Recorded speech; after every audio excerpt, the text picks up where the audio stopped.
If you are looking to buy a second-hand Toyota Prado 95 series, you have to watch this video because I'm going to mention the 5 things I hate about my old 1996 Toyota Prado 95.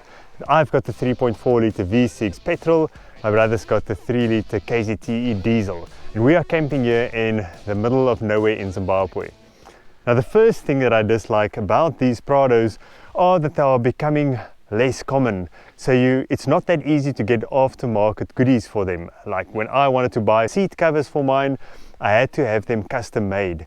Everywhere I went, they didn't have the pattern for these, so I had to take the car there and they had to create the design and then make them for me. Now that's not a big deal, but it's other stuff as well, like the suspension components. You can still get them. I fitted Tough Dog suspension recently off the shelf. You can watch the video on that, but it's just not that readily available as the newer Prados or the other cars that are currently on the market. But that said, I did buy a snorkel, which I'll also show you how to fitted it myself.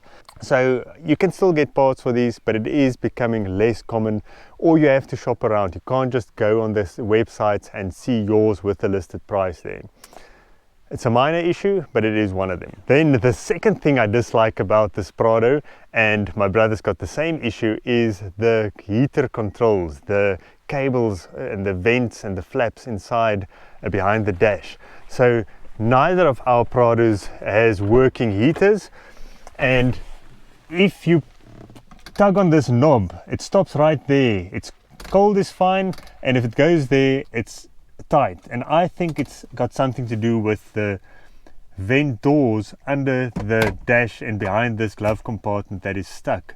And it's quite a mission because you have to remove the dash to get in there, and that means I don't have a heater, and also my heater is always slightly on, so I run the AC almost always.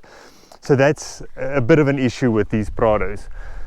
Number 3 of the issues with these Prados is the dash plastics. They are not that great. The dash rattles quite a bit on corrugated roads, but it's not an issue. It still feels solid and it doesn't feel like it's going to come off. But this little flap for the fuses, that's always, it doesn't align properly. You can see there as well, this little tab in there, it's always loose. This compartment, and I think it's from stepping on it, is tearing out on the sides there, so at some point it's going to come off, and it rattles quite a bit. This thing, it's just, it's good quality. It doesn't break, but it is just rattly and like it falls off, and even these trims that come off over these seats in the rear, it fell off. Now it's still here somewhere, but it falls off. Let's go over to my brother's Prado and just show you it's not just mine. Same thing, this flap is missing. His is still aligning a bit better there, and I don't see any tears in there. But anyways, that's number 3. Not a serious issue, but thing to look out for. And then the 4th thing that I dislike about these Prado, and that is a major issue, is the ball joints that can fail. If they fail, your whole car will fall to the ground. Now this happened to my brother's Prado in his driveway, luckily, but just Google Prado 95 ball joints, lower ball joints, and you'll see a whole bunch of photos of Prados with their nose in the floor, with the wheel tucked in like this horizontally, or they're off the road with skid marks in the tar where the CV joints dug in. So that is an issue. So if you buy a Prado like this, have the ball joints replaced or checked at least. And it's very easy to check. You lift the car in the air with the wheels hanging, and you put a pry bar in there between the joint, and if there's any play at all, any play, you replace the ball joints with original Toyota ones.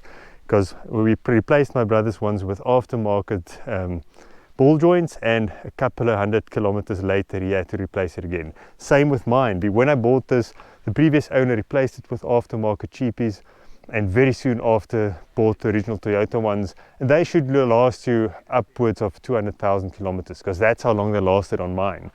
So let me just show you the ball joint under there.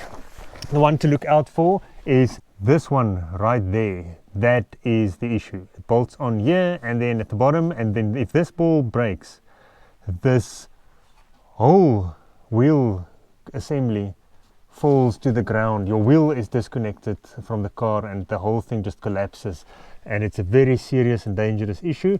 But every time you lift up the car, just put a pry bar in there, wiggle it or pry on it and see if there's any play in this joint. Replace it with an original. And then the last thing, the fifth thing that I dislike about these Prados, and that's only on the petrol one, is that the valve clearance needs to be set every 80,000 kilometers, which is a long interval, but it's got the bucket and shim system. There's 24 valves in the V6, so 2 valves or 4 valves per cylinder, 2 banks. You have to take the intake plenum off, and then the valve, the rocker covers. The valve clearance, the measuring it is quite easy, but then replacing the shims is quite a mission. It's getting the right shims. Because it's an old car, you might have to wait a few days so your car's out of service, and then getting it out, you need a special Toyota tool to push down the buckets to get the shims in and out. So it's a bit of an issue. I haven't done it on mine. It's got 250,000 kilometers on, that's 150,000 miles. I haven't checked the valve clearance. I'm sure no one else has, but it's on my list to do. I don't think it's going to be a big issue, but it's something to be aware of. Anyways, as you can see, the list is not very serious. I can't think of anything else I dislike about these Prados. I asked my brother as well, and he also loves his. He's got 436,000 kilometers on his diesel. I've got 253,000 kilometers on my petrol, and I'm sure it's going to last at least double that. So anyways, thank you for watching. If you have any questions, pop it in the comments, and soon I'll make a video of the stuff that I do like a Prado, and that's going to be a much longer video. See you soon. Cheers.